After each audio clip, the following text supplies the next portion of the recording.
This episode of the podcast is brought to you by HRH Combat Arms. They can turn your vision into reality. They specialize in gunsmithing and Cerakoting. Your Cerakote specialist is Air Force veteran and retired police sergeant Paul Ware, aka the Sarge. He can Cerakote your firearms, auto parts, tools, even your sports equipment. And then your master gunsmith is Marine veteran Steve Miller. This veteran-owned business is located at 5025 Saunders Suite 103, Fort Worth, Texas 76119. You can call them at 682-304-0363, and you can find them online at www.hrhcombatarms.com. That's www.hrhcombatarms.com.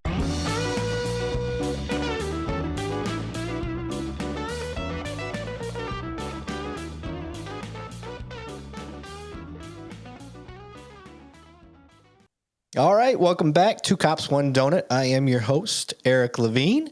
I got my new fancy Restream remote podcast thing going on. This is my first official remote podcast, and I decided if I'm going to do my first one, I got to go back to my roots. One of the first people that interviewed me and jumped on my page, and that is Kerry-Ann from Married to the Badge. So how are you, Kerry-Ann? I'm good. How are you? I'm doing great. Thank you very much for jumping on. Not just jumping on, but you jumped on. Like I said, you want to do it tonight? And you're like, hell yeah, let's do it. After 9:30, kids are in bed. Let's go. Oh yeah. So that's what I'm talking about. But so I don't want to put words in your mouth or anything like that. So first, can you explain, give a little background, who you are, and how Married to the Badge, what it is and how it became what it is. Okay. So I'm Kerry-Ann. Astree is my last name. I have been married to my hot chocolate is what I call him for 9 years. We have been married for 9 years now. Love him so much. Well, actually, let me tell you how we got started.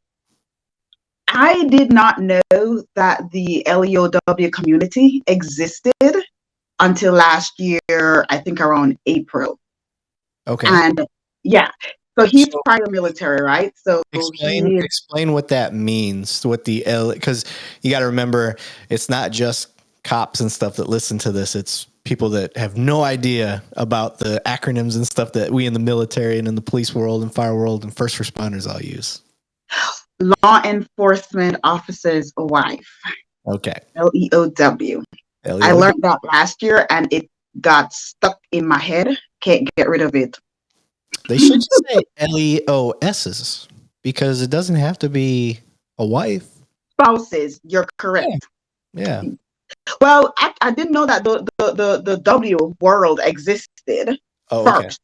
So I got introduced to that by searching Facebook, looking for, other wives who understand the law enforcement life. Like, I was like all good with the military part of it, but then he retired, and I did not have any spouses, no friends that were, in the law enforcement community. So, searched Facebook for a group, found like 5 million of them.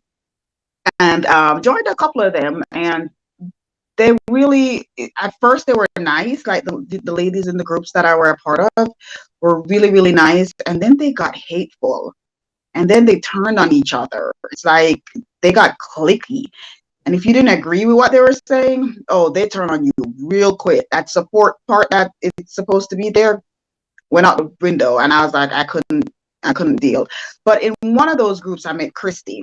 And Christy is my best friend and the co-founder of Married to the Badge nonprofit. And she actually started the Bible study group, which is where we started with all of this, is the Bible study group for law enforcement wives, right? Okay. So she said, hey, what do you think about, doing a Bible study group? Because I feel like, we need to, just connect with each other on a spiritual level. And I'm like, yeah, sure, go for it. I'm going to be your supporter no matter what.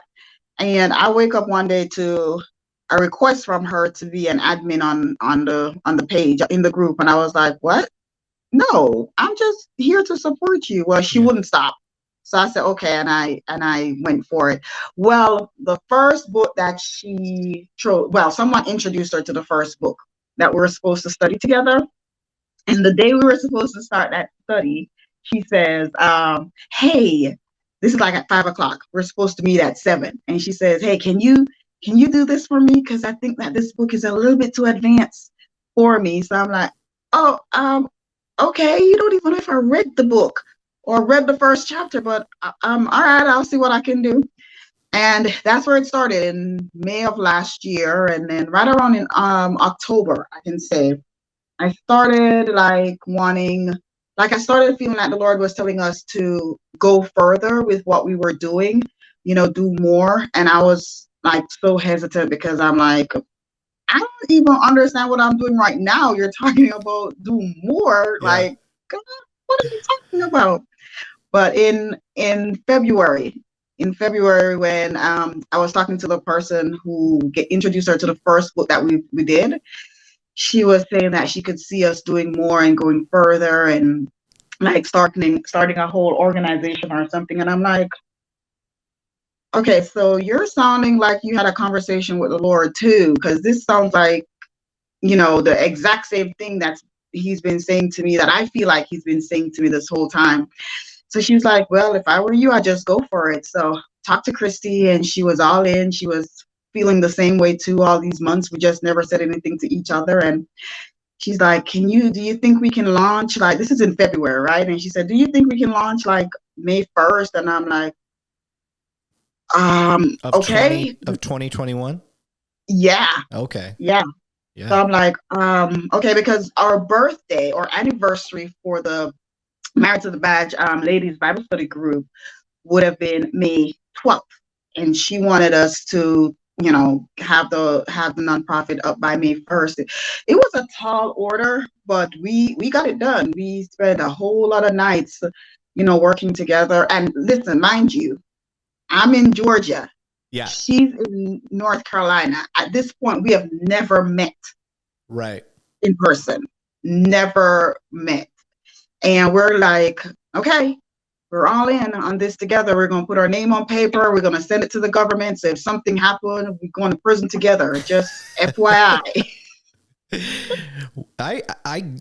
I looked at doing the nonprofit route for Two Cops One Donut, and I got so defeated at the red tape. A friend reached out and he's like, look, honestly, he's like, an LLC will be easier and it'll accomplish the same thing that you're trying to accomplish now. He's like, so if the nonprofit is looking like it's too much of a beatdown, look at the LLC and see if that's more your route. So I did, and that's why I went the LLC route.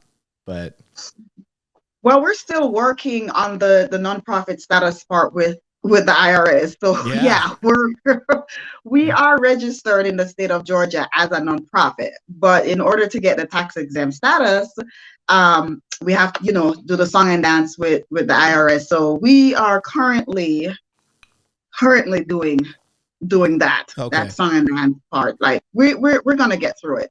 So because I'm sorry, go ahead. Go ahead. I was gonna say, so you guys got started. You saw a need.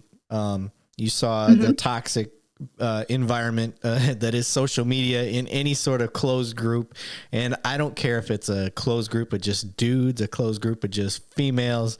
That always seems to happen. Yeah. Because I think, correct me if I'm wrong, you noticed that the roots weren't seeded properly anyway. So you seeded the roots the right way, and then everything else grows the way you want it to. And so you guys started out with the Bible study group, and it grew into something bigger from there. And I can tell you, as a military guy and police world, spouses are the backbone of a good officer. So knowing that we have the strong spouses doing things, stepping up, doing things like y'all are doing, you're only going to breed better cops, better firefighters, better nurses, better teachers. It doesn't have to be a frontline responder. It can be that, I like to call them the backup. You know, they, like your teachers and stuff like that. Like, yeah, they don't have the authority as like a cop does, but they're right there with us making the same type of decisions that are going to affect people for the rest of their life. Yeah. So the stuff you guys are doing, in my opinion, that's the direction you're headed. I like it. So. Yeah, I mean, for us, because in the beginning, Christy wanted to make sure that it was us as wise that were reading the Bible and doing, all that stuff and just iron sharpening iron kind of thing. Right. But then I started praying over it and I'm like, let's do it a little bit deeper. Like, let's do it for it to be more than us. Because if we're going to do it with all wise, then let's have a purpose, right? Let's be intentional about what we're doing. And so that's how we came up with like the goal or the mission of the Bible study group is to study the word together in order to be able to support our spouses in a biblical way. Yeah. Right, because it's so sad that there's so many marriages, law enforcement, first responders, all across the board, where their marriages falls apart real easily, and that's just something that really breaks my heart. I absolutely hate it. But I realize and I know not everyone is religious or spiritual and all of that, but from my standpoint or from my experience, doing it from a biblical standpoint works if both party are all in. My experience is you both do it the biblical way and it works. There's just something about doing it the way God says that makes it work. And for us Christians, that's what we wanted our goal to be, was for us to study the Bible together, and for, newer, younger Christians or newer, younger wives, because we started with the group on that part. We wanted to be there for them and just kind of, mentor them and help them along the way, or mentor each other, actually, because I'm 9 years in. Yeah. And we have wives in the group who are 24, 26 years in, and I actually look up to them when they share their experiences. Like, right. Jean and I have been around the world and back. We've been through some stuff. Yeah. That we shouldn't have, not at 9 years, but it has, and it actually has helped us both with just being stronger together. So yeah. So that was the original goal. One of the things that so, the whole point of my show is to educate and shed some perspective and things like that, so we can help bridge the gap between us and the citizens. Well, you kind of fall in that realm of citizen, but mm-hmm. you are married to a Leo. So the thing that I want people to understand from a spouse's perspective, one of the reasons I think I have a successful marriage in a profession that notoriously ends in divorce mm-hmm. or infidelity, where they stay together because they have kids or whatever it is, is because I saw the writing on the wall real early, because my dad was in law enforcement and all his friends were getting divorces and stuff like that. And I've been with my wife since, we've known each other since we were 5. We're the same age. So we've been together forever, we started dating in 7th grade, going to a roller skating rink, So, I love it. So we've been together for a long time. We know everything about each other, most things. Mm-hmm. I'm sure she's got her secrets, but a girl's allowed to have her secrets. So,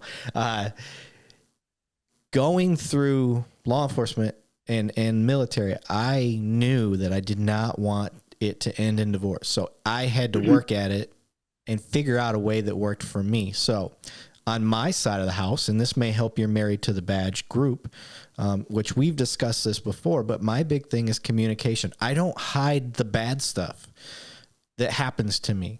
I see a dead kid, I see an abused spouse or anything like that, I share it with my wife. People mm-hmm. are like, I don't want her to see the bad stuff. Well, it's you got to share that stuff, or it's going to eat you up, or you'll start to do this downward spiral of, when you're home, you're a potato, because at home you're you're coming down from the work high. You love your job, Right. but it's hyper vigilant. So your mindset is always, way up here. You're always looking Yeah. for the bad guy or what things are going on. You're in a uniform. You have a gun on you. So you're hyper vigilant all the time. You get home, you crash, and you've got no energy. And the hard part is trying to explain that to the spouse if you don't know about it yourself. I didn't know that about myself coming home, why I was so lazy. That's the way I looked at it. I was being lazy. I didn't want to mow the lawn. I didn't want to do anything. But as soon as a friend would call from work, I'm up here again. Like my body triggered back to work. And to my spouse, what that looked like was, oh, I see what's going on. You got time for your friends, but you don't got time for me. And until I had a mentor step back and explain it to me in a scientific manner, where we started talking about cortisol levels and your testosterone dropping when you get off of work and working night shift and how bad that affects you and all those things, that really helped me understand me to help my life at home. Well, now we got groups like you that can take that same information and give it to the spouse who's, I think they blame themselves, or they take on a lot of responsibility for the way we act when we get home. Because like, if I didn't know it, and I've been a cop 17 years, I probably didn't find that out until my 10th or 12th year as a cop. So, yeah. So, me finding that out about myself, I changed my behavior overnight because I could recognize the symptoms now, the ebbs and flows. And so for a group like y'all, if you guys can start taking that same information and getting that out to new spouses, like, you can prevent a lot of issues right out the gate. Now, the flip side of that is, do the officers know that? Because not all, we don't all get the same training. Like I said, I was at 2 different departments before I finally learned this stuff. I just thought that, hey, you're a midnight officer. That's just the way life is. You eat shitty food, you have a shitty sleep schedule, and you try not to argue with your wife on the days that you're supposed to sleep in till at least noon, hopefully. So, but that was the culture. Yeah. But with groups like y'all, you recognize the toxic culture, and now you've got, it's not just putting a biblical background to it, which I totally, kudos to you guys for going after it, in a spiritual way. I think everybody should follow, whether you're Christian, Muslim, Buddhist, whatever it is, whatever brings you peace. I support it. I think that's a great base. And then reaching out and taking these younger, and when I say younger spouses, I just mean younger to the career field. They could be 45, 55, 65 years old, but if they're new to this lifestyle, because can you attest that being married in an LEO family is a different lifestyle? Yes, absolutely. Yeah, absolutely. Because like for me, that whole, hypervigilant stage and stuff, I never experienced that with Jean, right? So when I met him, he was doing both military and law enforcement at that time. And right towards the end of his military career, which was in 2017, he was doing more military than he was being an officer. And I was used to that. Like, I got used to that. We had a whole lot of peer support, a one-on-one peer support, in-person peer support with that. Like, the military community was really strong for spouses. And then after he retired from the Air Force and was 100%, and was 100% into law enforcement, like, everything changed. But I never experienced a hypervigilant stage with him. Like, I can honestly say that he never came home and got lazy. Okay. That never happened with him. So our first book that we studied, though, I read about it in that book. That's how I learned about it. But I had seen women complaining about how their husband, their spouse would come home and just not want to do anything. They weren't helping with the kids. They would, gripe if dinner wasn't ready and all of that. And I wasn't used to that. I honestly was not used to that. And I couldn't understand for the life of me, what? Like, no, until I read that book and it touched on it and I did my research on it. And that's how I learned about it. So for new wives, I tell them, I'm like, this will start happening. But the tough part about that, though, is that, as you said, Eric, the LEOs, do they know? Yeah. And a lot of them don't know. They don't recognize it. And if their wife tries to tell them, they don't want to hear it because you don't know what you're talking about. You don't do what I do. You don't understand. And a lot of the guys too, that they won't go to counseling because if they would be willing to, when things are really getting bad and falling apart before they say, I want a divorce, they would learn about it. You know what I'm saying? Yes. And it's hard. So for me, I'm happy that most of our women, their husbands, their spouses, have been interested in what they've been doing with the group or within the group. And so many of them have told us that, hey, my husband have started reading the book, or I read part of the book to him, or some of them say they do it together, which is great because then they get their eyes open, because we've found some really great resources within the law enforcement community with, most of the books are written by either officers themselves or their spouses, right? Yeah. And so that's so great because they know that this is not just some stranger who's never been in the career field that's writing. Right. This is people who've done it, who've lived this life and know what they're talking about. So yeah, I'm praying that just through continue doing the studies and stuff, that a lot of officers' eyes will get open to like that part of it, the whole communication part. Like Jean doesn't hide any of that stuff from me either. Yeah. And I honestly don't know because like in some of the books they talk about, too much information and not enough information. And for me, I don't know what would be too much information. I want to know all of it, because if it affects you, then I need to know so I can prepare myself. So like, if you have a dead kid today, I know how that touches him, especially. So if he comes home and he's like, this is what happened today, and I just need a moment, then I don't bother him. You know what I mean? Because I know it really does something to him. Now, if it's 3-4 days going on, then we've got to talk about this, because this is not okay. This is going on way too long. Yeah. Yeah. Sometimes we can get through things on, we work it out, go hit the gym a couple times and, get some good food in us, some good rest. And then, a couple days later, we're good to go. But when you're right, when it starts to prolong and you're not getting out of that funk, then you got to start doing something different. I had a moment last night.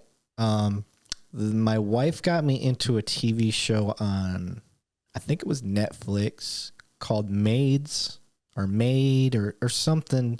It might have been Maid. I haven't seen it yet. My daughter recommended that I watch it. I haven't watched it. So yes, that's the one. I was watching that with her, and it's basically about a abused woman by her spouse, baby daddy, whatever. And I can tell you from my experience with dealing with domestic issues, whoever wrote this has their heart and soul. They have lived it. Whoever wrote this has lived it, because it is so damn true in the way that the mannerisms and stuff that it I don't know if it's a PTSD issue that I had, but we're sitting there just, cuddled up on the couch watching it. Kids are in bed, and I just lost it. I'm like, oh my God. Like, cause I remember having a female, the part that got me was she escapes to a women's shelter, right? Which basically works like a witness protection type thing. And, she goes there and they take her to a store inside the women's shelter, which is nothing costs any money, but it looks like a store, a clothing store.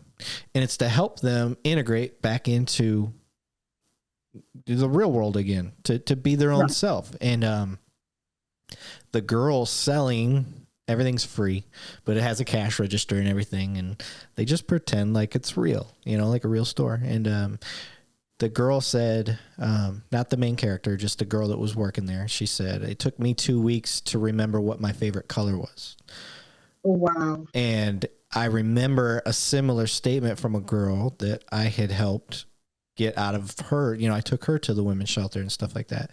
And I was trying to get her to, hey, what food? I knew she was hungry. I was like, what's your favorite food? What do you want to eat? And she's like, I can't even remember what I like, because she'd been so controlled.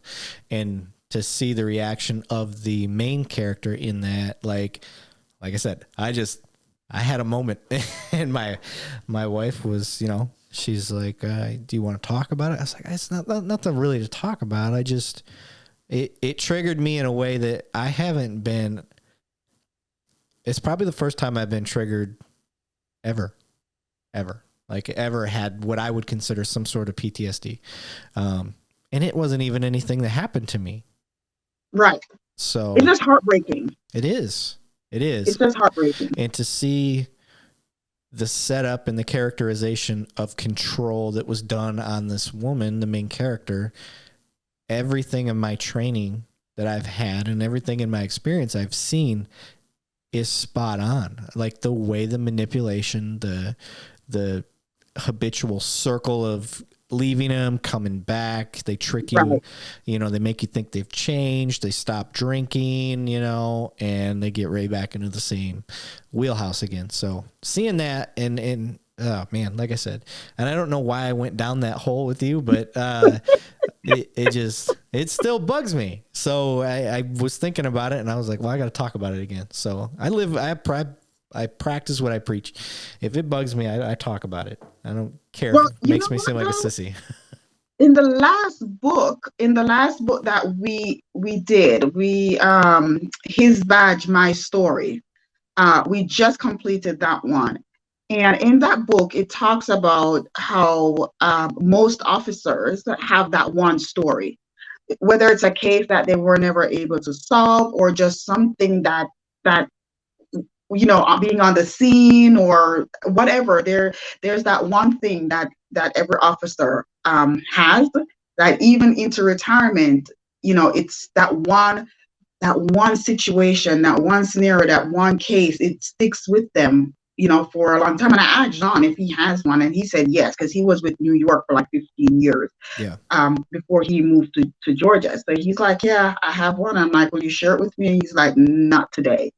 So that could just be yours. It's a natural, a natural part of it. See, that's why I love doing these books, because I learn something from all of them. There's something in each of them that opens my eye to something new. And believe it or not, it becomes useful at some point. Yeah. What type of things have you been learning from new spouses into the law enforcement career field that you've been able to share to try to prevent other spouses from having to face, or not even having to face, but just understand it before they reach it? Well, I mean, for one, the whole hypervigilance topic is a big one. For most of the newlyweds that we've encountered, that's one of the biggest thing. And so in doing our studies, and from what I've learned, I get to tell them, have that conversation early on, like, don't wait until they've started shutting down or they've completely shut down. Then you try to have that conversation with them. Like, talk about in the beginning, why, the books urge us, know what is too much information, what is not enough information. For me, there's no such thing as too much information. I want it all. I realize though that not every spouse can handle the gory details. I want to know, that's me. But when you get to have that one-on-one conversation with your spouse early on about, when I ask you, how was your day? Like, fine doesn't cut it. Like, what was fine about your day? Yeah. What happened that made your day fine? What was the best part of your day? What was the worst part of your day? Like, ask for details. When they say fine, don't leave it at that. That way they'll know. And when you become consistent with asking and getting the details, they'll realize, like, yeah, you want to know. And I tell them, one of the other things that I learned too is, your spouse, so work with them the way you know them. Like, for example, like for me, I know Jean. When Jean comes home from work, I can't have a serious conversation with him because, like, right now he's on night. So I can't have a serious conversation with him when he first walks in the door. I wait until after he wakes up. So when he sleeps all day and he gets up in the evening and we're having breakfast at 4 o'clock in the evening, that's when we talk about the serious stuff, because I tried it, and it didn't work because he would forget by the time he sleep and wake up, it's like, and then I used to get upset because I'm like, you're not paying attention, or you're not listening, or what I'm saying is not important. But that wasn't it. He was still trying to calm down. And so, me trying to have an important conversation with him, there was that disconnect. It wasn't that he wasn't listening or he didn't care, but he just walked in the door. He's still trying to decompress from everything that happened the night before. He's tired. He's hungry. And here I am trying to tell him about a meeting that's supposed to happen next week for one of the kids. Like, really? Yeah. You know what I'm saying? It's not like a pipe burst where we need to fix it now or the house going to be flooded by 4 o'clock when you wake up. So I've learned, and that's what I tell the ladies, like, once you know your husband, you know your spouse, work with them how they are. Don't try to get mad over every little thing, because that makes no sense. Like, there are just certain things that we just need to learn how to compromise with, And that's one of the biggest things. That was one of the biggest things for me, was just knowing when to do what, where they're concerned. And I've had feedback from people before that are in dating relationships with cops, and two things I try to get out there when I know it's getting serious. Like, don't rush it. You haven't given yourself a chance to understand this side of the house yet. A lot of new couples that are getting into the LEO side, whether it's a male or a female, they get romanticized by the fact that they're dating a hero in their head. That, I'm not saying that we're heroes by any means. I'm just saying, in their head, like, okay, it's that I'm dating a firefighter, I'm dating a military guy, I'm with a hero, and that there's a draw to that. I get that, but there's a lifestyle. And if you're a strong-willed person that thinks it's or doesn't take the time to understand what you're talking about, you are not changing who you are. You are changing for the relationship. And if you want to fight that, you are bound for failure. If you are intentionally trying to fight that, you're bound for failure. And it's not that you're bowing down to your spouse or your significant other, because he's got to work at it too, or she. And awareness for them, that's the big thing. Officers, like you said, a lot just don't know. So awareness is the big one for them, but awareness for these new people into this side of the house, they've got to have that perspective as well. And when they both have their perspective, I think they're going to make it. They have a good chance, a lot better shot. So the question is, I know there's a lot of help for officers, but there's not a lot of help for relationships on the other side, the spouses or the significant others. Because if I can make a fiance or a girlfriend or a boyfriend know, that's who I want to reach.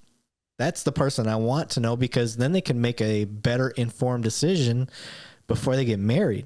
And then they realize, oh shit, this whole, because when you start dating a cop, when you see them out there, you are with the hypervigilant side. Right. That's not the I just got home from work dude. Or Nope. it could be, but his mind never wound down because he knew he's going on a date. So you're getting that wound up side still. You haven't seen the funk, so to call it. I don't know what else to call it. So what you all are doing, super important, highly overlooked, in my opinion, highly overlooked. It's not, it should be a lot more important than what it is. One fix that I would propose that I think would be a great idea, which I've seen this before where I work at, but is classes for family that are held at the academy. So if your person is in the academy and you're married, you can at least start getting some family classes and understanding. That's a good idea. Yeah. So that's a good idea. Where I'm at, they have a family orientation. And I think the family orientation could be expanded to explain this type of stuff. Like, look, this is what you're getting into for the next, 4 to 8 months, however long the academy is. You're going to have a person that's just absent-minded and not there. He's going to be studying his ass off every day, and he's not going to be able to focus on anything but that. So it'll be worth it, but they got to have your support. That means you're going to be spending more time with the kids. You're going to be doing more of the laundry. You're going to be doing this and that and stepping up. But in a relationship, it's got to be, there's got to be times when the wife is 100% of the job. And there's got to be times like I'm living it right now. I won't say I'm 100% because she's an animal. She won't slow down, but she's going through nursing school. She's on her last year. She's taking a final in the next couple days. So I've stepped up as best I know how to, but that's my job. She's supported me through all this stuff. So now it's my time to step back, which I've been doing, and whatever she needs, whether that means, can you fold the clothes, or can you go grab me a drink, or can you pick the kids up from school, or whatever it is. One less thing that she has to stress about. So, and when she finally becomes a nurse, I don't have to work part-times anymore. So that'll be nice. But yeah, that would be nice. But yeah, I think what you guys are doing is so quiet right now. Not that you guys are quiet, but it's such a untalked about topic. And I think it's great that y'all are bringing light to it. And I think that's why I gravitated to you guys. Like, we kind of started almost the same time. And I don't know how our pages met, but they did. And now here we are. We're, yeah. Christy had something to do. I think Christy had something to do with it. Like she's amazing with stuff like that, right? Yeah. Like just going out there and in Facebook land and making friends and trying to put our name out there and stuff. She's hats off to her. She's amazing at doing stuff like that. But the real thing is there really isn't much support out there for us spouses, right? Yeah. There are so many things out there for you all, the LEOs, your jobs. You have the employee assistant program. If you want to talk to somebody, you've got a chaplain. You have other resources. If you got injured, there are resources available for you guys and all of that. But we're here looking like he came home moody, and I don't know what to do with that. Yeah. When we met, he didn't drink. He's drinking now. I don't know what to do with that. Yeah. When he comes home, sometimes he's like really rough with me. Like I'm the perp. I don't know what to do with that. Mm-hmm. You know what I'm saying? And that's one of the reasons why, because we also realized that mental health is actually a big issue amongst spouses. Mm-hmm. Because anxiety levels are high. Just being stressed from, is she okay when they're out there? I can't sleep because they're out there working and I'm not used to that. I don't like that. all of that stuff. I feel like a single parent, like, my friend Allison hates that term as a LEO spouse. She hates that term. You are not a single parent. It's Right. two of you, but that's how we feel sometimes. It is what it is. That's literally how we feel sometimes, because we get to go to church by ourselves, or us with the kids, or just stuff with the kids, or the grocery store, or most of the times it's just us and the kids. Yeah. And I think sometimes where we go wrong is when we let you guys off the hook because you're tired or whatever. We get that. We understand that.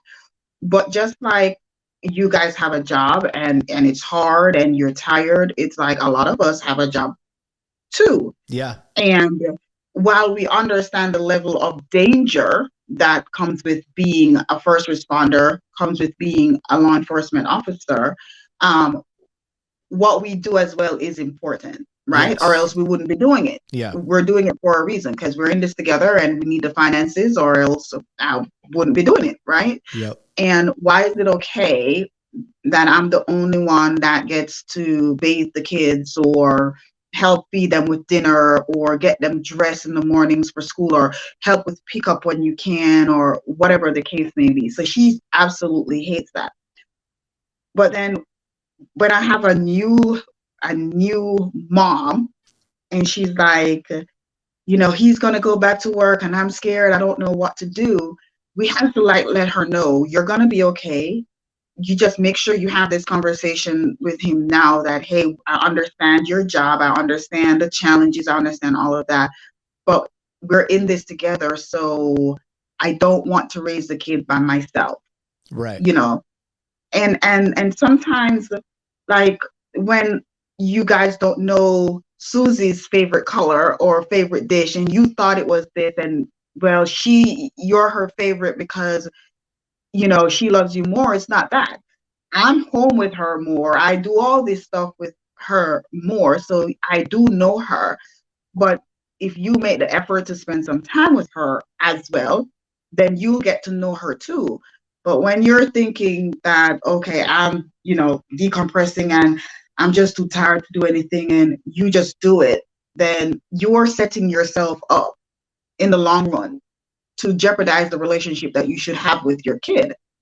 Right. And so we try to, encourage our new moms, have this conversation with your spouse. If you're feeling this way, because sometimes they don't know. We know how you guys are. Yeah. We've learned. There's a book out there somewhere that says what you're thinking, they're thinking is the furthest thing from their mind. So again, as you say, communication. Just talk to them. Yeah. Like, I've had to learn that with Jean. He can't read my mind, so just tell him, and that did a whole 360 for us. Yeah. When I'm able to just say, hey, I need your help. Yep. My wife knows, like, if I need Eric to do something, I need to tell him. So, because a lot of times the trash is full. My mind is so many light years ahead of looking at other things. I don't see it, and it's not intentional. Right. If I catch it, then I'm on it. But all too often for her, I don't catch it. So for her, she's like, hey, I need you to take the trash out. I'm like, Roger that. Like, I'm goal oriented. You give me a goal, I'll knock it out. So, okay, cool. I got it. I need you to go get the kids today at 3:30. Okay. I have crappy memory, so send me a text, but I'm on it. So she knows that. And it's funny. One of the things that, an example came to my head in the type of stuff that we're talking about is tell me how many times this has happened to you. You're on the phone with him. He's at work. I got to go, love you, bye. Used to it. For people like you, you're used to it. And that's just the nature of the beast. But there's a lot of significant others that is not something that they like, and they're not used to it. And they got to understand that's another part of the job is that I gotta go. Like, I gotta go. Like, and that's all there is to it. Like, work happens right now, and I gotta go. And if that is not a conversation you've had, again, this is going to be the source of an argument, especially for those that are in the newer LEO relationships. So, just another thing. I'm hoping when people watch this episode, one, they learn they've got a resource to reach out to. Two, they have an understanding that there's two sides to this coin, and both sides of the coin can't see each other. So the only way for them to see each other is reach over the edge. You know what I mean? So that's communicate. Yeah. So that's how this works. And the part that I hate about just the title and the way we're talking is it's like it's all about them, the LEO. All about them, the first responder, because this goes with FD, and this goes with ambulance drivers and nurses and ER people and all that stuff. So I don't want to feel like this is just for cops, because it's not. It affects everybody that deals with this high stress stuff. The part that I want people to understand is you're not bending over backwards and changing your lifestyle just to meet their needs. That's not how this is working. It's just as much an educational portion for them, for the LEO, for the first responder. Because if you're just learning it and they haven't told you any of this, then they don't know. Right. See, they don't know. So, and I know exactly what you're talking about too, when you say, if your spouse tries to tell you something. Because I've caught myself doing that before. My wife's trying to tell me something about work or whatever it is. And I'm like, and you know that based on what? And like that's my first response. And such an asshole. Like, why'd I say that? It was just a defense mechanism of my mind saying, shit, she's right. And I think the emotional intelligence side of things, like you start to recognize that stuff. I'm a big believer in emotional intelligence and learning that path. And that's another thing y'all can look into if you haven't checked that stuff out yet. But I think emotional intelligence helps a lot, and knowing yourself. And when you know yourself better, then you can help your relationship. Or I don't want to say help it like it needs help, but make it stronger. Yes, I was about to say, I mean, but listen, I remember when we first got married, and it didn't happen as much because we weren't talking, I guess, as often or whatever, but I don't remember it being an issue with, hey, I gotta go. But I remember in my head, I would be having important conversations with him. So maybe that's why before we got married, it just, I don't remember, but I would be trying to have important conversation with him, and in the middle of it, hey, I gotta go, and it was the norm. And I started feeling something on the inside, like every single time we're having an important conversation, you've got to go. Like, I know you have to go, but I'm feeling like at some point you're just saying that. It's not really that you gotta go. Right. And I had to learn, and that's why I say know when to talk to them. Yes. You know what I'm saying? Yeah. I had to figure that out. If I want to have an important conversation with him, like a decision needs to be made about something or something of that nature, I cannot have it while he's at work, because it's going to take us 3 days. Yeah. So figure out when would be the best time to have it. Like for me, if it's because, like, if he's on an extra job and it's one where he's just sitting in his car, we can talk then. Yeah.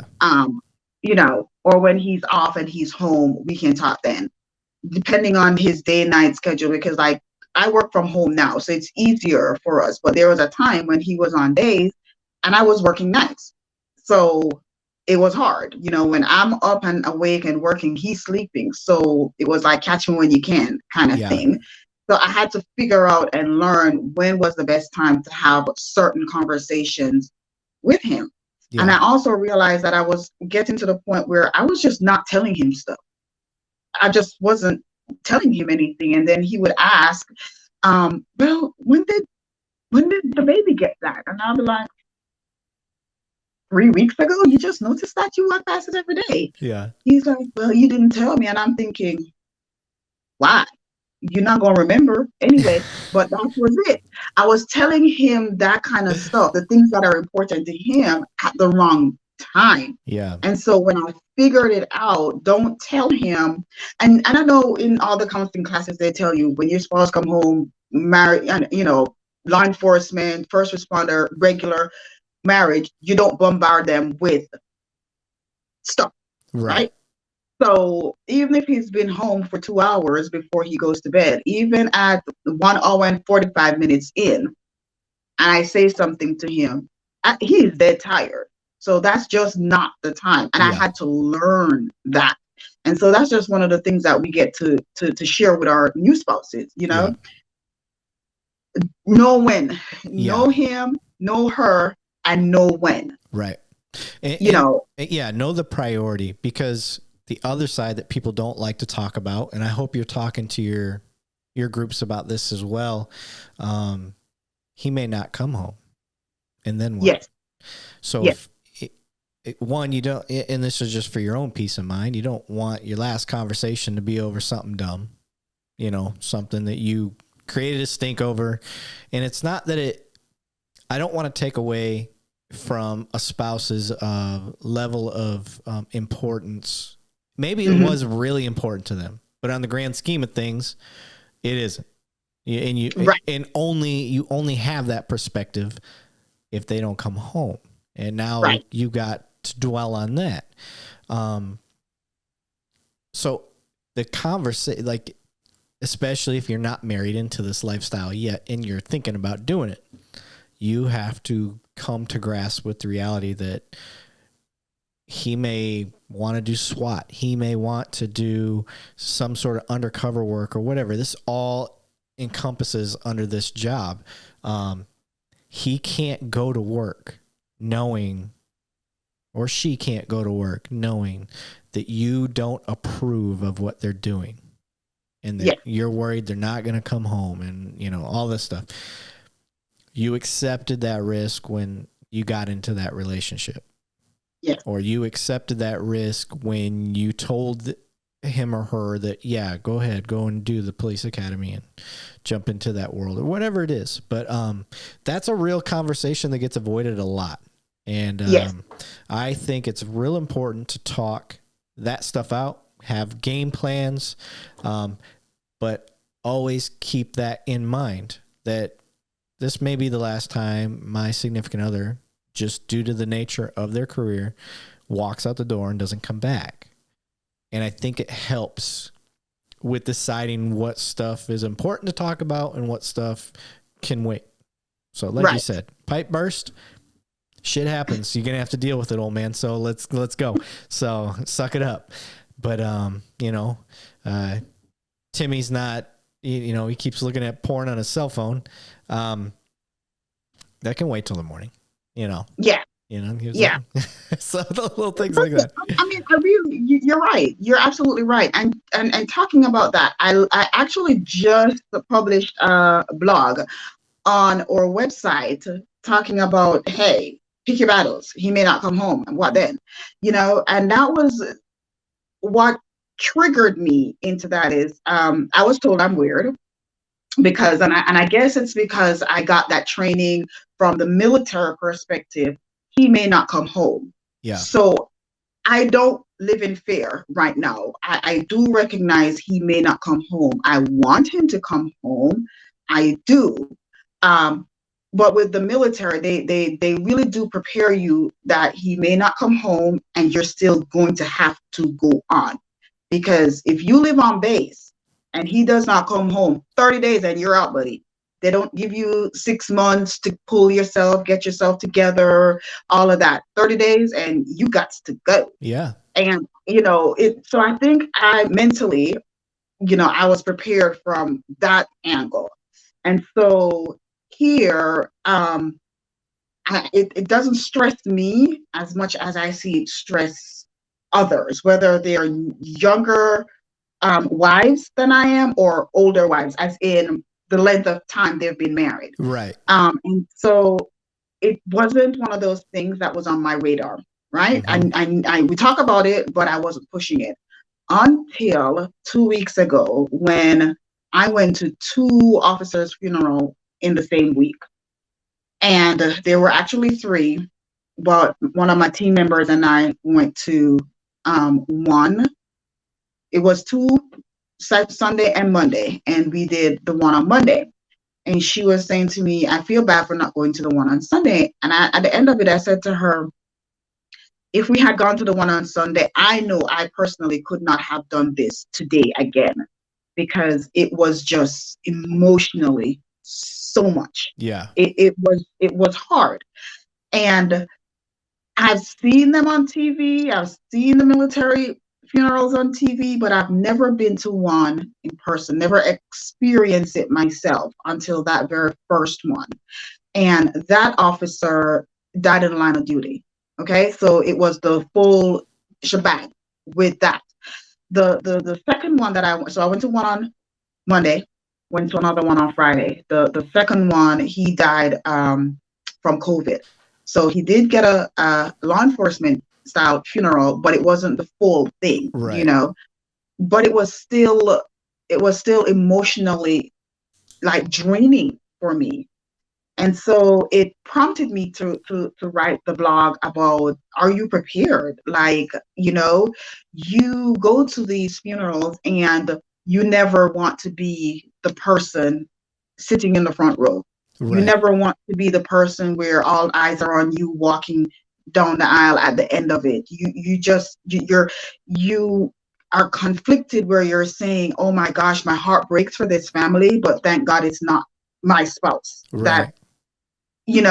And so I'm like, when I did the blog at the end of it, I was like, be careful. Like, you in this field, in this line of work, as first responders, you have to be prepared for the possibility that they may not come home tomorrow. And what then? And so I'm telling them, make sure the last thing you say to each other is not something you're going to regret. Right. So I'm right there with you. Yeah. I'm right there with you. One of the things that I've been pointing out actually quite a bit lately is I think of the thin blue line. Okay. Uh-huh. That whole saying, and there's a stigma, a negative and a positive stigma. Negative stigma on the thin blue line is obvious. They cover up for each other when they're doing bad things. And in my experience, that is not what the thin blue line is. The thin blue line to me is more aligns to what you're close to talking about, is when the worst happens, whether it's somebody dies or somebody gets seriously injured, and they're out of commission, or they're completely out of commission because they've been killed. The thin blue line is the people that step up for each other afterwards. You as a spouse, if your husband were to die in the line of duty, I'm sure there's at least 2, 3, 4, maybe 5 people that, not just for the next week or 2 weeks or month, but for the rest of your life, are going to be there.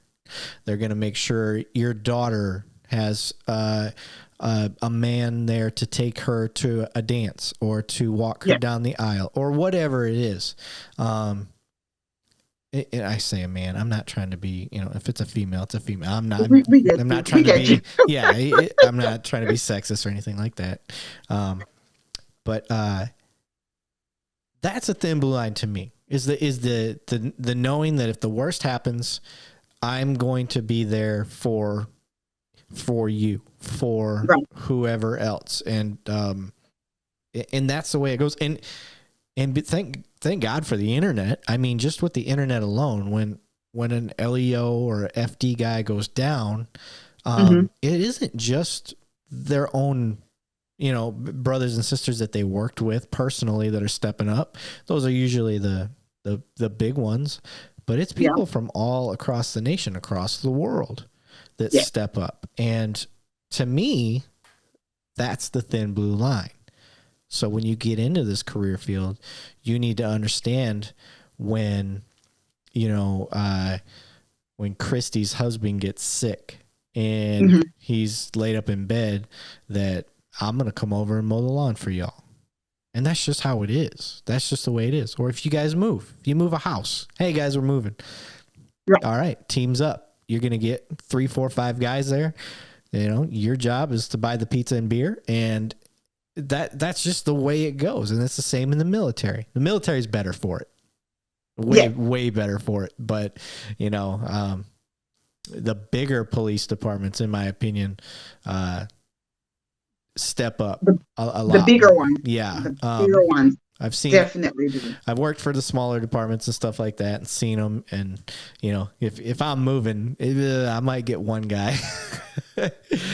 So, no knock on the small departments. It's just, I'm just messing. But it is different. It's a different culture in the smaller departments, because even with that, I hear wives say that being in our group is the first they've ever really felt the camaraderie with other wives, and that they don't know a single wife in their husband's department. And it's because, and it's a smaller department, and I'm like, that's, you know, that's just seems to be the nature of the beast, because with like the bigger departments, like with NYPD, he still has family from that department. And I can say family, you know what I'm saying? Right. And he's been with other departments here in Georgia, smaller ones. And he's moved on, and only when he run into them on the road, you know what I'm saying, is when they reconnect. Like if he needs somebody's number from a department, like I'm like, hey, I need a contact with this department that you used to. He has to see if their phone number has changed, or I literally have to call the department and ask for. He doesn't have their number, or if their number changed, then he doesn't have the new one. But with the bigger departments, because even with he was with Atlanta PD, he still has family there that they call each other every now and again and check up and check in. But the ones from New York have been way better at it. So it does depend. It really does depend on the size of the department. And I don't know if it's I don't want to say scared or intimidating kind of thing to reach out to another woman. And one of the other things that I realized in the beginning last year when I was introduced to this community was that if you're married or if you're not. For me, it's who cares? You are dating this person. Clearly, it's important to you. It's a committed relationship. That's why you're seeking the support of other spouses who's been in this lifestyle. Like, what does it matter if they're married or not, for you to help them? Or, you know, when a girlfriend says, he did this or this happened, and somebody said, that's nothing, wait till he gets shot at. I'm like, wait, no, you can't discredit what she just experienced. Because I mean, why would you do that? Girl, that's nothing, you know. Wait until he has to pit another car in a chase. What are you doing? I think it's human nature. I think unless you have the emotional intelligence to recognize, like, we can't diminish somebody else's tragedy or crisis or whatever it is, because she's new to this. To her, that's the worst shit she's seen. And then you're going to step up and just squash it. Like, bitch, please, you don't know what you're talking about. Like, you can't do that. Like, that was one of the biggest things to me in the beginning, was that's not support. She just literally poured her heart out about something that seems trivial to you because you've been married for 25 years and you've gone through it. But didn't you start somewhere too? And that's where, you know what I mean? That's where the toxicity starts in those types of groups. Is now you're the catty person that just, you know, well, it doesn't matter what I say, she's going to one up everything. That bothered me. Yeah. That And so, like for us in our group, I tell and one of the good things is that we've never had to kick out anybody out because they've done anything like that. Yeah. I think one time we ever had an incident close. It's like, there was a wife, and I think she was saying that her husband either had to arrest, I think he had to arrest one of their supervisors spouse based on something that she did. It was bad enough where he had to. Yeah, he didn't have a choice. And she was kind of fearful of him when he got off. He like, it happened, so he's got his 2 days, and then he's going to go back to work, and she's afraid of how they're going to stare at him or look at him like, he betrayed the thin blue line. And you had one of the wives was kind of saying, discretion and whatever. And I'm like, no, she didn't ask about opinions of how her husband could have handled the situation. Yeah. She's fearful of the repercussions. Now, she's looking for support, not what ifs or could have done, or, oh, I can tell that your husband is one of those, right? He's one of the jerks out there. Like, that's not what she needs. And we're not going to be that group. Yeah. Support is what we're here for, and she needs it. And so we're going to give it to her. Like, it hurts us. Like, that's just one of the things that Christy and I are just super important about. Like, we are really pressed where that is concerned. This is going to be a safe place. Yeah. No matter what your issue is, this is a safe place for you to come and share your concerns, and we're going to help as best we can. And if we don't have the resources, we're going to reach out and help you get it. Yeah. But, that's just, ooh. Yeah. No, I understand. And that, like I said, that's in groups that oftentimes that's the start of the downfall. And then that's where the cliques start. And that's where it just falls apart. And I think that's where you guys have kind of a unique perspective is, it's not just, hey, you're being a bitch or you're being an asshole or you're whatever. It's, hey, let me send you a message privately. Hey, look, I know you're not doing this intentionally, but this is what I see. You're diminishing this new person who's pouring her heart out. You got to remember, she's not as you placate them a little bit. They're not as experienced as you. So to them, this is the worst that they've seen. So you're going to prevent her from sharing anymore later on. That's not the message we want to send, right? And then, and it's not that, maybe that person just didn't realize that's what they were doing. So you take a second, step back and say, hey, look, this is how I'm seeing it as a objective third party, and this is our group, and this is the direction we're trying to head. So, let's look at it this way. And you don't tell them they're wrong. You just tell them, here's another way to look at it, and hopefully they change. If not, then too bad, so sad. You got to go. So, well, I mean, as I said, our group has been a year and 8 months in, I think, and we've never had, that level of issueness, because we make sure we say it over and over. This is a safe place for everyone, and we want it to remain that way. Like, we have over 600 members, right? And we don't vet posts. They don't get to submit a post for approval. The wall is open. Yeah. And, I said, we are all adults, and not everybody on the leadership team works from home, and even those of us that do, we still have a family that we have to tend to outside of the page, right? Outside of the group. So if you see something, say something.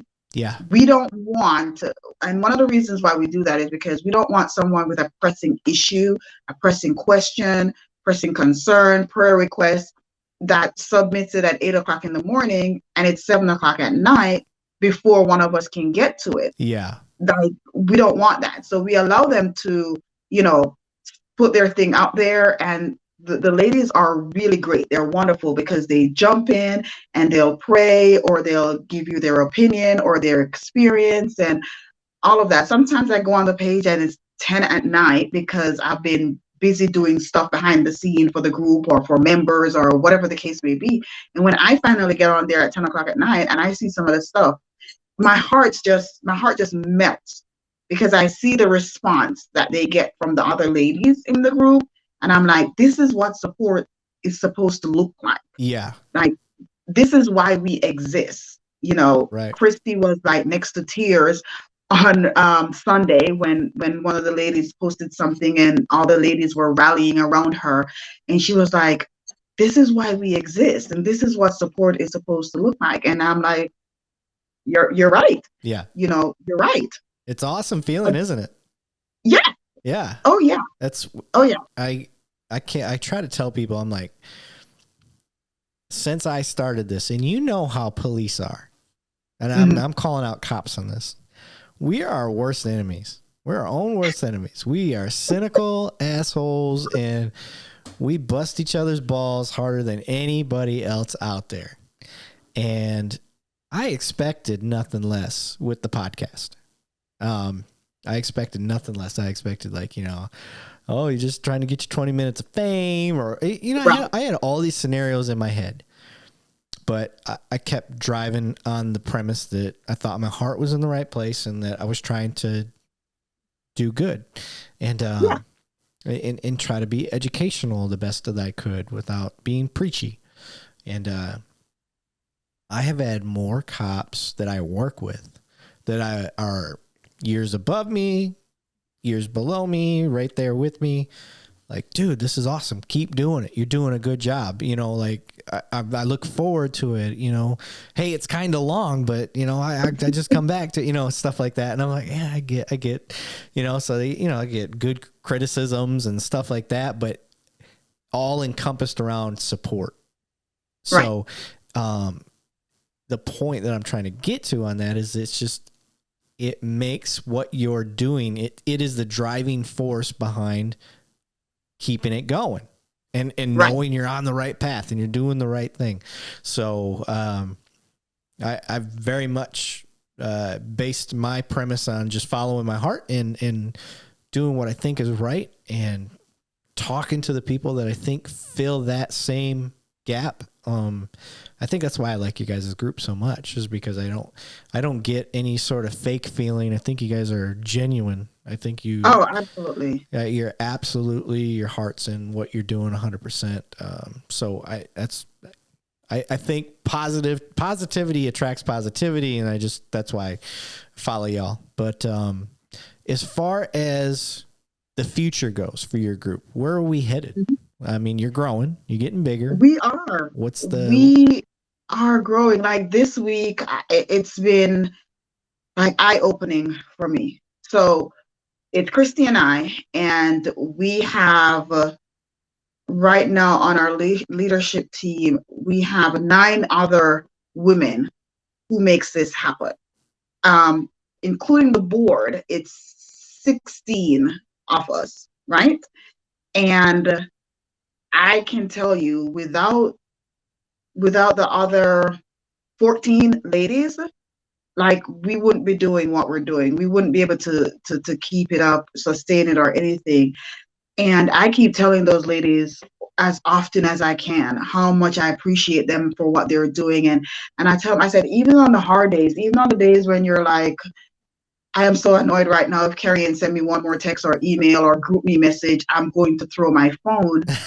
When I get to share with them the messages that I often get, you know, with the ladies saying thanks and, you know, what you did, or that post or that blog, like that devotion, like really did something to me. When I get to share that stuff with the ladies, they have that sense of satisfaction where, yes, even on the hard days, I still get to, I'm still making a difference in somebody's life. So yeah, our heart is definitely in it. Yeah. And where we're going, all right, so our mission is to be able to provide peer support. And right now, the peer support is only with the females because of the Bible study group.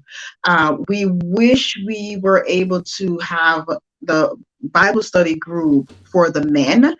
Uh, that's just until we get a male on board who is willing to navigate that part of it, because we're women. I mean, we are designed as women, we think like women, we understand as women, so it's hard for us to lead a men's Bible study group. So for that part, like the peer support, we've not been able to provide for the male spouses.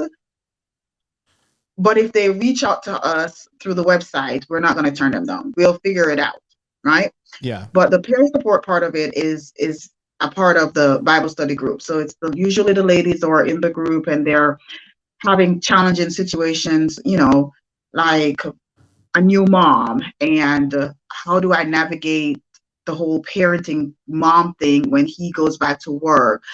Because now, before, it was just him not coming home to me.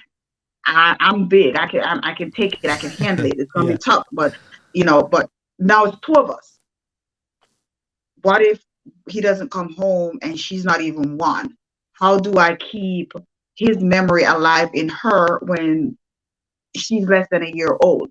So like we get to walk alongside ladies who are struggling with thoughts like that, or we've been married for 2 years. He's changing departments. He's going to go on nights. He's never been on nights since we've been together.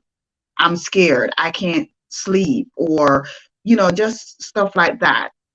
We walk alongside women who's, they've had questions about their spouses, the commitment to their marriage, infidelity, drinking, whatever. We're not counselors, so we don't counsel. We walk alongside them while they navigate that. Now, if it gets to a point where we feel like they need help, like professional help that we can't give them, then that's also a part of our mission, is to pair them with counselors who understand the law enforcement lifestyle. I remember last year, and this was one of the things that fueled the purpose of the nonprofit, was one of the ladies was saying to me that her and her husband had gone to marriage counseling, and like 3-4 sessions in, the counselor fired them. She simply said to them, I don't understand the law enforcement lifestyle enough to be able to help you. You're going to have to find someone else. And then I realized that was a common thing amongst law enforcement marriages. Yeah. That the counselors, it's one thing when your husband works or your wife works nights at Amazon, some other place that runs 24/7, versus your spouse working nights as a law enforcement officer. Right. It's different. So when you can just say to someone whose spouse works at a call center overnight, take melatonin and go to bed, you can't just say that right to one of us. It just don't work like that. You know what I'm saying? Yeah. And so we set out on a mission to find counselors who are willing to partner with us to work with spouses when they need that help with either the women themselves, the male themselves, if it's anything mental health, anxiety, depression, whatever, how to handle stress, or it's that their marriage needs help. So our goal is to be able to pay for 5 counseling sessions for them, because one of the things is they don't want to talk, they don't want to go through the EPA with work, because they don't want work to know what's going on in their private lives, or even though they know talking to the chaplain is supposed to be confidential, they're not 100% sure, and I don't really trust them, so I'm not going to talk to them. And then we know how counseling works. A lot of it is not, or insurance don't pay for it. Right. And that's an added stress for them. So our long-term goal is to be able to pay for these sessions. Of course, there are stipulations and all of that stuff. because we want to make sure that they go. And one of the things that we've found out is they go 1 or 2 sessions, and then for the most part, the males go, I don't want to go back. It's not working. It's not helping. So we feel like if we say 5 sessions, we're going to pay for it up front. And if you quit, if it's not something that happened, like a sickness or illness, whatever, and you genuinely just can't make it back, but if you decide after 2 sessions, I'm done, then you got to pay us back. We're not going to go to the counselors and ask for a refund. Yeah. You know what I'm saying? So we're hoping that things like that will, encourage them to keep going, because maybe when they get to 5 sessions, there'll be hope. They'll see something. Or the poke that they got in the first 2 sessions would have worn off by then, and they're beginning to see the reward of, just persevering through it. And then the fourth one is helping emergencies. Now that one, between it and the peer support, we've been able to do those 2 pretty much from the beginning. Yeah. We've not been able to pay as yet for counseling sessions. We have been able to peer members or just anybody out there with counselors, but we haven't gotten to the point where we're able to pay as yet. But we're young. We're not even a year in. But for the most part, with helping with emergencies, we've been able to do that. Now, depending on what the emergency is, I've realized if we don't have the financial resources ourselves to just take care of it, and we put it to the group, that the ladies, usually the families, because it's not usually just them, we get a response. Like, we've had a state trooper that lost his house to a fire shortly after we launched, and when we told them what was going on, we got like $800 in donations that we were able to, because when we talked to the spouse, she said the insurance, she was honest, the insurance is going to put us up in a place, and they're going to help us buy stuff to make us be comfortable for the next year while they rebuild the house, but the biggest need right now is going to be groceries. Okay. Yeah. And so we were able to help them, with Walmart gift cards is what she said she wanted, to be able to get those, groceries and household essentials that they'll need. So we've been able to do that, but we've not been able to get to the paying for counseling. So we're hoping and we're praying that as we grow and as time progresses and more people learn about us and realize that we're here to stay, we're genuine in our thoughts, our actions, our beliefs, that they'll be more willing to help. But we also recognize that one of the drawbacks is, 1, we're young, and 2, we don't actually have the tax exempt status as yet. And that's the reason why we're saying we want to cut through the red tapes, do the song and dance in order to get it, because we realize that having that status will help us. I guess, companies will deem us more trustworthy if they know that we went through all of that to gain the tax exempt status. So we are diligently working on that. But trust me, as you said, it is a process. It is time consuming, and so we're trying to working on that part of it. But that's where we are right now. I'm personally in the process. I have a cousin who offered to do the website thing for me, because I don't have a website, and I need one just to get things progressing more. So he's gonna. I've got the domain saved. So you guys are ahead of me when it comes to having a website. So, however, you're not ahead of me when it comes to having your 501c, whatever the hell it's called, because I got my LLC, so I'm ahead of you there. So, well, we do have that. Oh, you do? We're incorporated. Oh, okay. So you got that going. We're incorporated. Nice. Yeah, that's what I'm saying. We are registered in the state of Georgia as a nonprofit, but we are incorporated. Oh, okay. Oh yeah, we did all that. Yeah. We As a matter of fact, I just got this week a renewal for business license. Okay. That is due like January 1st, I think. So yeah, we all of that stuff is covered. Oh, okay, The cool. government knows who we are. We pay our taxes every month to the Department of Revenue. Yeah. It's just the tax exempt status itself. Yeah. We're still working on. The next thing that I'm gonna do, once I get, I've spent a lot of money on this show, a lot, like 12 grand. It's your baby. Not all at once though. Like it just kept. It's like, hey, okay, I need this piece of equipment. Okay, now I need this piece of equipment. Now I need this piece and sometimes I would buy equipment that it would turn out it didn't work the way I understood it to work. So it ultimately falls on me. It's a mistake on my part, but now I've bought that. I need to buy another thing, and now I got to try to sell this thing, or like I have a camera that's just sitting in a drawer that I don't even use now. So wasted money. Growing pains. Yeah, growing pains. So $12K later, after 6-7 months of doing this, I'm almost to the point where I don't need anything else. I've got a few things that I would like to have, but I don't need it. Right.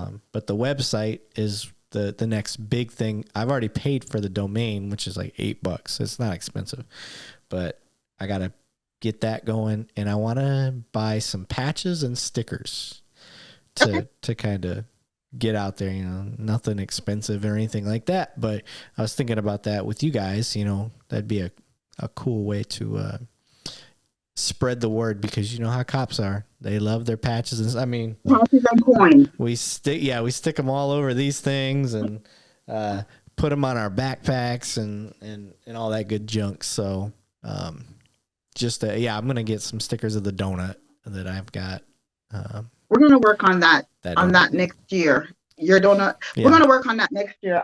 Because on our website, you learn everything about us. You learn about Christy and I. You know who the team leaders are. You know who the board members are. You know the services that we offer: peer support, help with mental health and marriage and emergencies.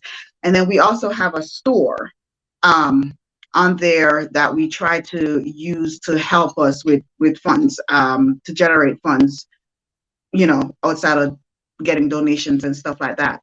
And then we also have our resources page on there that helps with, suggesting books and stuff like that. Other sites that you can visit, other not just sites, but groups or organizations that's out there. And then we also have an event page. I think it's time to get it updated now, but on the events page, it tells you what's coming up next. A seminar, a conference, a retreat, anything law enforcement that we know about, we put it on there so that others will know about it too. Yeah. Now, the secret about our website is we paid for the domain, but I built it. Know nothing about that kind of stuff. Yeah. Absolutely nothing. Had to learn. Yeah, listen, my brain is so overfilled right now with, I've learned how to edit. I've learned how to make a podcast. I've learned how to look at this crap I'm doing right now. I just learned this with you. I remember when we first met and you said, I would love to interview you, until I realized, dude, you're in Texas. Yeah. Like, no, why was I gonna work? You're like, haven't figured out how to do it. Yeah, I haven't. This way as yet. So all of my interviews have been in person. I'm like, well, if that's gonna be the case, then we ain't never gonna talk. Right. Yeah. So I finally had the time. Like, I was just editing, learning how to do that. That took me 4 months at least to get to a point where I'm like, okay, I got this. Like, now let's have fun with it and tweak it and do different things. So now I've gotten to the point where I mess with every episode where I'm like, let me throw this weird looking thing in there, and these not advertisements, but like, the like, share, subscribe buttons and this. Look at you. I see you. Yeah, so I'm trying, I got my thing going on. I'm trying to do good things, but I definitely have you guys. I have you guys shared on all of my social media. So you're permanently linked on my Facebook. You guys, I always hashtag you. You're in my permanent hashtags, so I hashtag you guys on everything I do. So Thank you. yeah, so you guys are. Yeah, I mean, I don't have the biggest audience, but I'm growing, You are growing. I see it and I love it. But I love what you do though, because I cannot sit and watch your podcast. Right. I'm so sorry. I do not have 3 hours like that. Right. What I How I do it though is when I'm cooking, I have it going, or when I'm in the office by myself, then I'll have it going and stuff like that. And you would think like when you hear that something is 3 hours long, you're like, good gosh, no, because that's how I was in the beginning. Yeah. When I saw your thing, I was like, 3 hours? Yeah. Who's got 3 hours? But your conversations that you've been having have been so informative. Yeah. For me, that I feel hooked. Okay. Like I'm like, okay, as soon as I get in the car, I'm gonna turn it back on so I can hear some more. And So I love I really do love what you're doing. Like, yeah. So yeah, you keep doing it. And As long as it is, you keep going. That's what I like about podcasts, is just the fact that, like, people are like, I can't watch that on YouTube for that. I'm like, I don't recommend you watch it on YouTube. I don't. I just do it for people that are more visual, Right. But for me, I listen to podcasts. That's all I do in the car to and from work. That's the only time I listen to it. And I listen to Joe Rogan, and it's a 3.5 hour podcast. It takes me a week to 2 weeks to get through one episode, but that's the beauty of it. I look through the list. I see who is intriguing to me and the topic and the person, and I pick that person and I go and I'll listen, sometimes 15 minutes in, I'm like, this guy is dry. I don't want to listen to this. Next. And then I go to the next one. So it doesn't hurt my feelings when people are like, oh, I can't get all the way through. I don't get all the way through the ones I listen to. Sometimes I get through what I like, fast forward, whatever it takes. But that's what's fun about a podcast, is you've got the control as the consumer, the person using it. So, if you don't want to watch it, it doesn't hurt my feelings. If you don't want to listen to the whole thing, it doesn't hurt my feelings. As long as you attempted and you're like, all right, this intrigues me. I'll listen to this arson investigation episode. I've never heard of an arson investigator. So it's just the way it works, like this one, Married to the Badge. What the hell is that going to be? Somebody's going to click on it and they're like, oh, this is a spouse's perspective on being married to an LEO. So I think we'll get, with your episode, the one that we're doing right now, I think we're going to get a whole different branch of audience just on your episode. I hope so. And I hope it's, really eye-opening to even if they aren't in this field, but they get some insight too that will help them in their marriage, or with friends who might be, in the field and can fully understand, like, why is he always not with you? Like, why do you always show up to Christie's school play or whatever by yourself? Like, because in their mind, let me tell you, there are times, now it's just fun for me. Like, I just look forward to this, going to church, and they ask, how are you? It's been a minute. Where's Sean? While they're looking down on my finger to see if the ring is there or not. Yeah. You know what I'm saying? Right. Because sometimes they don't even realize they're doing this, but it's, every time I see her, she is not with him. It's been 4 months since the last time I saw this man. Yeah. Like, something's got to be going on. Like, it can't really be that every time she happens to be out, he's at work. Yeah. You know what I'm saying? Yep. And, you get to learn, every time I'm out, he's either at work or sleeping. So I'm going back to Michigan for the first time in years. My wife goes back every year. Her side of the family and my side hasn't seen me in years on that side, unless they come down to Texas. Right. Because you know how it is during the holidays. That's big money. And I'm trying to give my family the best Christmas I can. And oftentimes those little side trips, like we celebrate our own Christmas here, which is the most important, but all too often it's like, okay, I can go home with you and we can spend, that 5 days, that, $1,000, $2,000 that it's going to cost to take the whole family over there, and then try to have some fun and running around and doing all that. Or you guys can go have fun without me. I'll be here and we'll actually net money while you're out there spending money, So, and for her, it's like, okay, yeah. Cause she's seeing her family, she's getting her fix, but her family gets to the point where like, does he even exist? Like, yes. Is he a real person? Like, is he even trying to make an effort to come with you? Like, no, I'm not usually trying to make an effort. No. I don't like going home. I like my family, don't get me wrong, but how often are they trying to come see me? That's my argument. How often are you trying to come down here?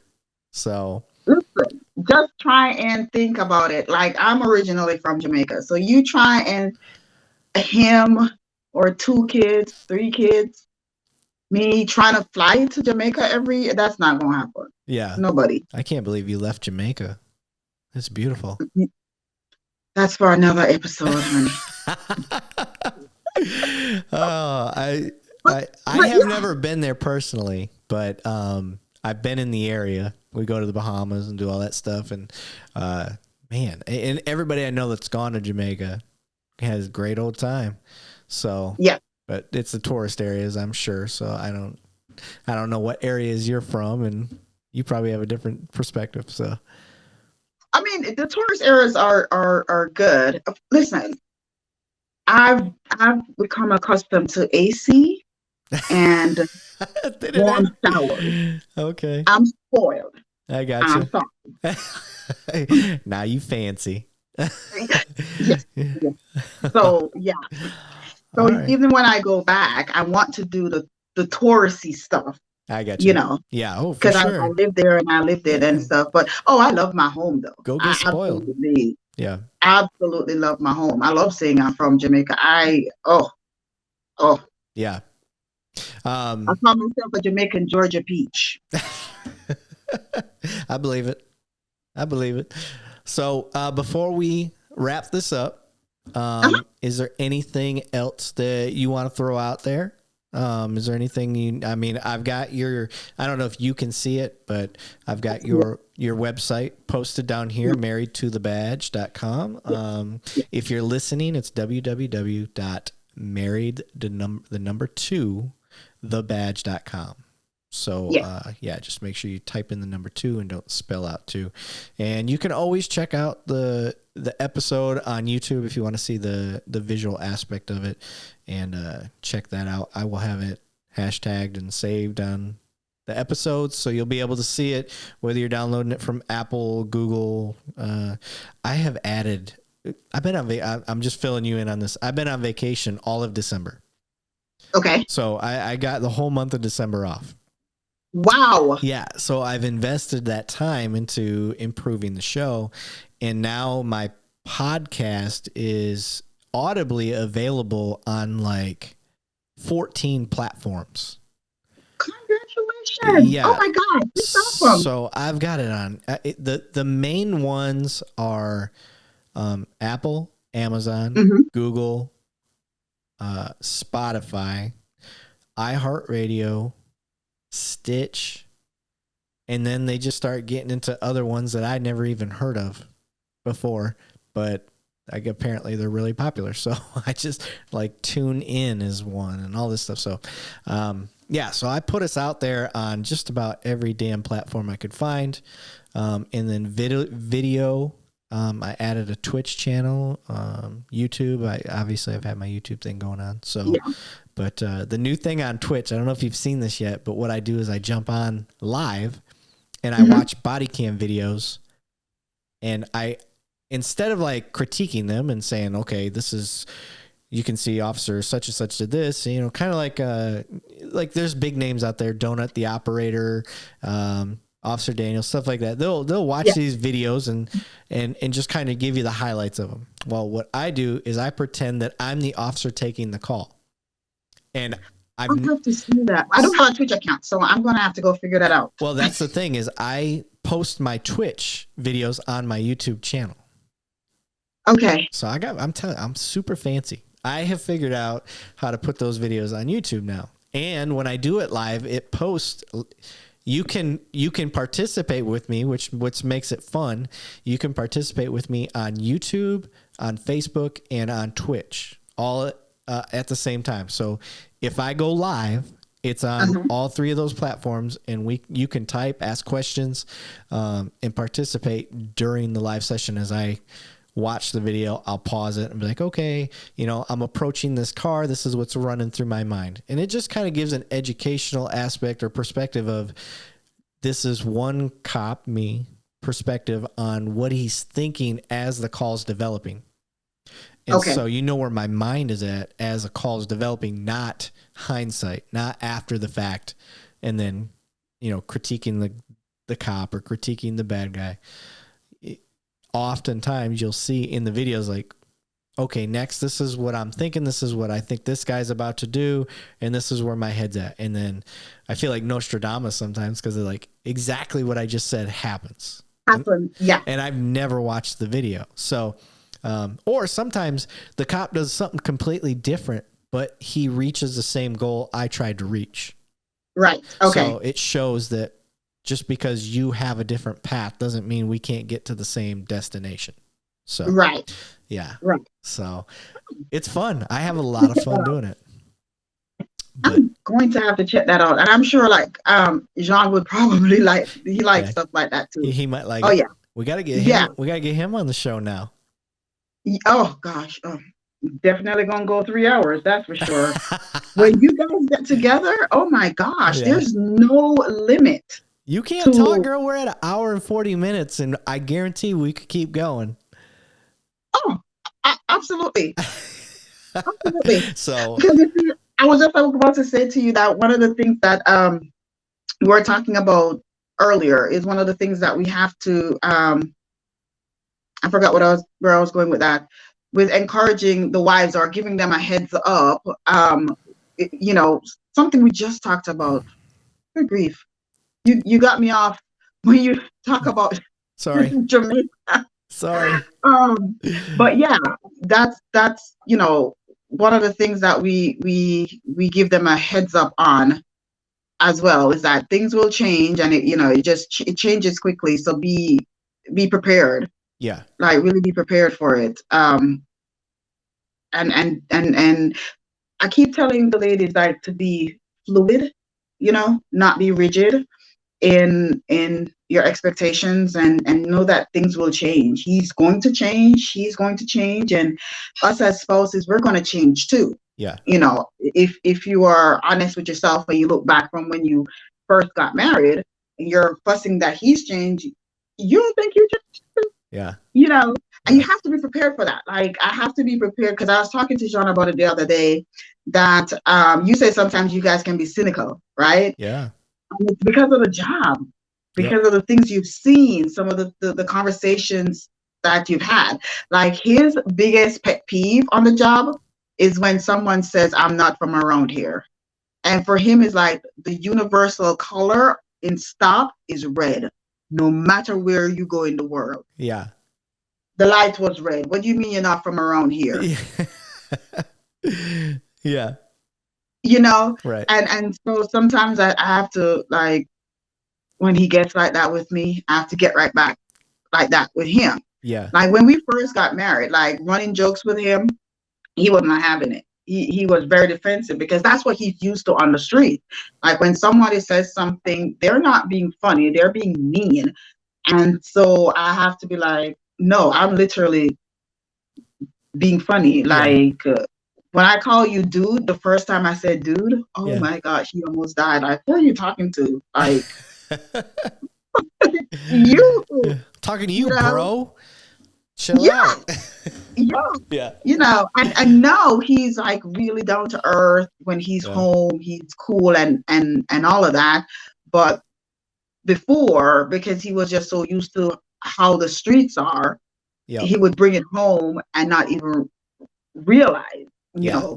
okay, the authoritarian person, I'm going to leave at the door. Yep. And when I come home, when I'm around her, when I'm around the kids, I have to remember, I'm daddy. Yeah. I'm Jean. I'm hubby. I'm not Officer Astree. I'm not Sergeant Astree. You know what I mean? Yep. And that's something that I have to. One of the things that we have to share with the ladies is this might happen, so be prepared for it. And he just needs a gentle reminder, or she just needs Yeah. a gentle reminder sometimes. And we have some big things coming. Like we're gonna be doing a marriage workshop. So Okay. the ladies don't know as yet, but one of our team Spoiler. leaders, it's big on our heart to do that.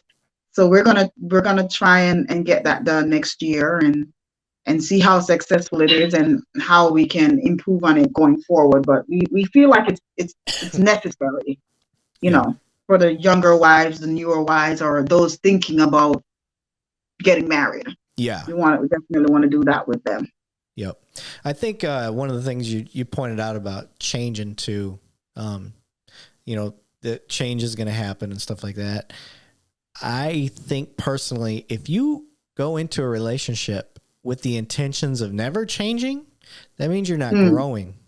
Right. You've reached a standstill. So if your mindset is already starting to gear towards for your groups and stuff like that, especially the newer spouses, if you can start changing their mind to the fact that you're going to change, and change is good because change is growth, that they can wrap their minds around the fact that, okay, yes, we are going to change. Our personalities are going to change. The way we think is going to change, but that doesn't have to be a negative thing. No. And cops hate change. Most people don't, they don't like getting out of their comfort zone. Right. But I always say cops hate change, and it's okay. As long as you accept the fact that things are going to change, and you're going to have to grow with it. Because if you don't grow, then you're going to fail. Yes, it's inevitable. It's going to happen, and you have to be prepared for it. Yep. And just think, if you see a change in him, I promise you, there's a change in you too. Yep. When you first get married, you might like going to the movies. It's 5 years in, and he doesn't like going to the movies anymore. And it's not that it's him rejecting you. It's just that as we get older, or preferences or likes and dislikes change. Yep. You might still like going to the movies, but you don't like doing something else that he likes. And it's it's like you said, emotional intelligence. It's once you recognize these things, or you prepare yourself for it, then it makes a difference. Yeah. Also, down the road. Like I had to learn this whole thing about spaghetti and waffles. And it's where us as females, our minds are like spaghetti. And for you guys, it's like waffles. You compartmentalize stuff. For me, it's, okay, I asked you to heat up the dinner, give the baby a bath, and get the stuff out of the washing machine into the dryer. I get home, and the only thing that's done is actually the baby's clean. And for him, it's, well, I didn't have enough time. And in my mind, I'm like, what are you talking about? I cook dinner, give him a bath, and do two loads of laundry at the same time. What do you mean? But that's how our mind works. Right. Spaghetti, it's all over the place. I'm cooking and I'm doing the laundry while that is simmering. And when, we can do that. Guys can't. They do one thing at a time. Yeah. And they do it based on what they think is priority. So if you come home and priority for you is dinner, because you knew you were going to be hungry, and the baby could have waited because he wasn't in fill, then say it. Yeah. And I had to learn that, because for me, I'm like, dude, I did 3 things in 20 minutes. Yeah. And all you did for the last hour was give the kid a bath. Yeah. I would be annoyed because I'm like, he's just, he just don't want to do it. He don't want to help me and all that stuff. But then once I learned how he thinks and how I think and the disconnect, yeah, it helped. Yep. So if that's what I'm saying, just know your spouse. Yep. And then act accordingly. Yep. That's one of the things I also that I have to share with them is. Yeah. No, I agree. If you need something done, say it. I'm the same. I'm the same way. I make a hierarchy and I start like I said, I'm goal oriented. It's gonna get done. It may not get done to your standard or preference, and two, it may not get done in the timely fashion that you expect it to be done. And the compromise is he's going to get it done. I just need to not control how that happens, not micromanage it. When you start to micromanage in your head, well, that's not the way I would have done it. That's not the important part. The important part is you needed his help and he took on the responsibility. To me, that's the important part, and vice versa. Yeah. So yeah, but had to learn that. Pick your battles. Yeah. So, well, all right, Miss Kerry-Ann, I think we have a pretty good episode. We got about a 2-hour episode going. I think we've made a great awareness to Married to the Badge. Thank you. And I hope we get you some more people. So anybody listening to this, if you happen to stop by Married to the Badge, just let them know that you heard about them from Two Cops, One Donut, and they'll give you a thumbs up on Facebook or something. I don't know. So I just made that rule up for them. So Christy missed out again. That's unfortunate for her. I was gonna have both you guys on because I've got the ability. I can have 1, 2, 3, 4, 5 guests on at the same time. Oh wow, that's awesome. Yeah. So next time, I think what I can do is have my social media team, Jessica and Robin, on too. Okay. They are two wonderful, wonderful ladies. Like I tell you, like this just could not happen without the ladies that I have supporting our mission. They are amazing. Like some of the things I see on our Facebook page, I'm like, right. I mean, I just love them because they also try to highlight businesses that's law enforcement friendly and stuff like that. They do a lot. Yeah, they do a lot, and I love them. Some of their jokes, I'm like, good one. Well, we appreciate all their hard work, and as always, ma'am, it's been a pleasure having you on. I wish we could do a fist bump, but that's how I end it every time. Let me end this recording here as soon as the song is done.